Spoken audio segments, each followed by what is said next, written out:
about this situation. So,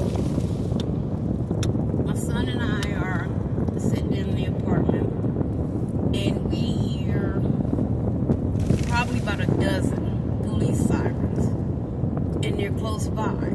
They almost sound like they stopped in front of the house, but it was actually about a block away. So,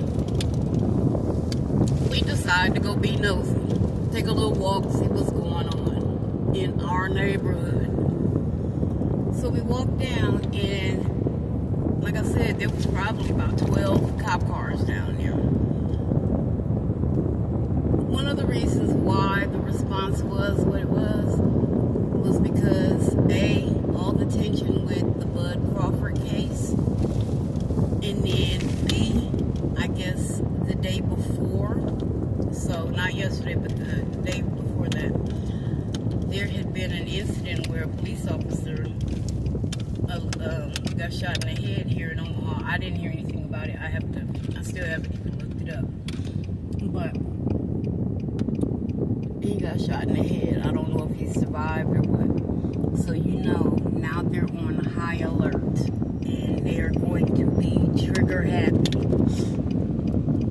Well, as we're getting closer to the scene, we see that there is a young man they have on a stretcher, and they have him like strapped down. But he is strong, and he's fighting, and he's cussing and yelling and screaming. So I'm recording the police presence.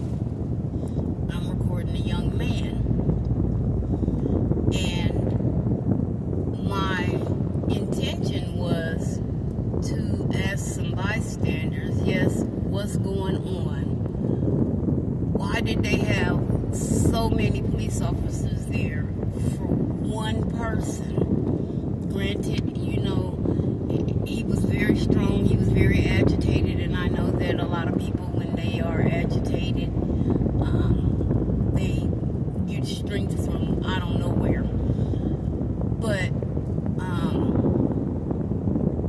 as my son and I are walking, this girl and this guy just starts yelling, "Oh, this is entertainment for you. You're recording.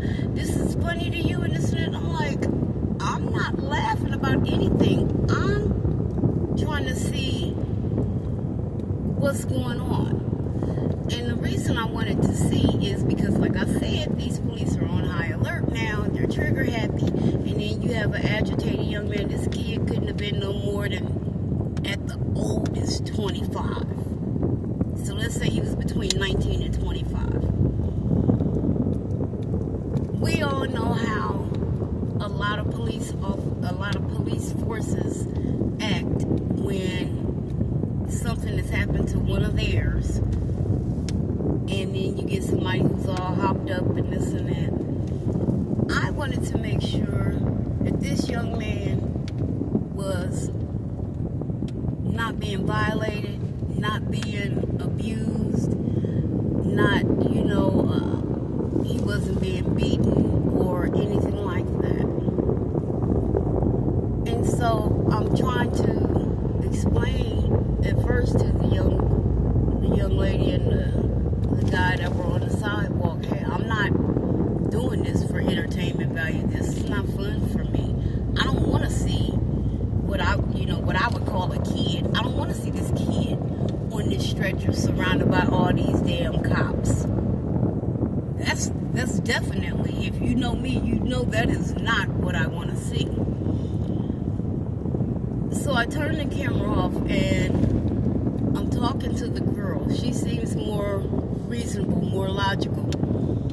And I'm talking to her, and the guy, he's steady, like, kind of approaching me. Turn that motherfucking camera off. You over here fucking blah, blah, blah, blah, blah, blah. And I'm like, hold up. First of all, I'm not trying to be insensitive to whatever is going on. I'm not using this for entertainment value. I'm trying to make sure this young man is doing, being protected like he should be, and not being taken advantage of. And I said, secondly, talk to me like that. I'm not sure who you used to yelling and cussing at, and I understand you are upset, but I'm not the one. My son is like, Mom, come on, let's just go. And I said, okay, fine. Well, as I was approaching, I seen this lady, and they were talking to her, and I guess she was the boy's mother. And I told her, I said, ma'am, I said I was not trying to, make light of this situation. I was not trying to be insensitive. And she just nods at me, and she said, I know. It's just, I said, I understand emotions are high right now. She said, yeah. And I said, I was just trying to make sure that he was okay once I got up on the scene. Like I told my son, because he's like, you're not a journalist. I said, baby, we are all journalists. Nowadays, we are all journalists. I said, but my intentions were pure, and what I wanted to do was to make sure that this baby made it home safely. He made it to the hospital safely, wherever he was going, that he made it there safely, and that his life was not in danger. You see what I'm saying?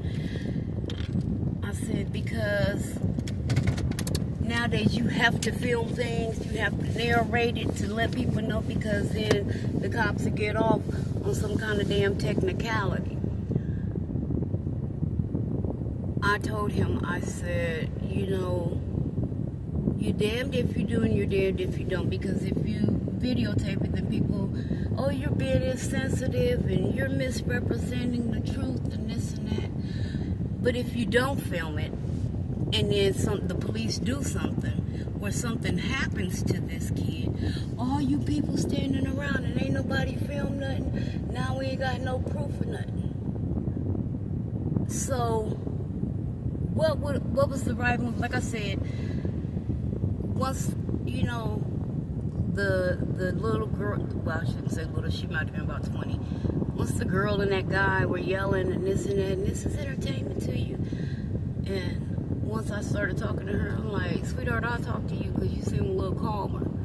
And I was letting her know. She calmed down, but the guy was still hyped.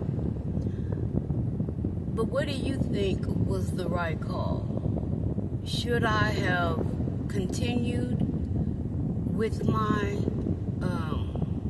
filming, or just did like I did? Turn the video off, explain. Well, I didn't, even get a chance to fully explain. I just said, hey, this is not entertainment for me. I'm here to try to, record and protect this child. But, I went ahead and I turned it off out of respect. So, hit my comments and let me know what you would have done. What would have been the right move in your eyes. Alright, it's your girl Carmel Diva, and you know what I say, spread a little love, even to those you think don't deserve it, because those are the ones who probably need it the most.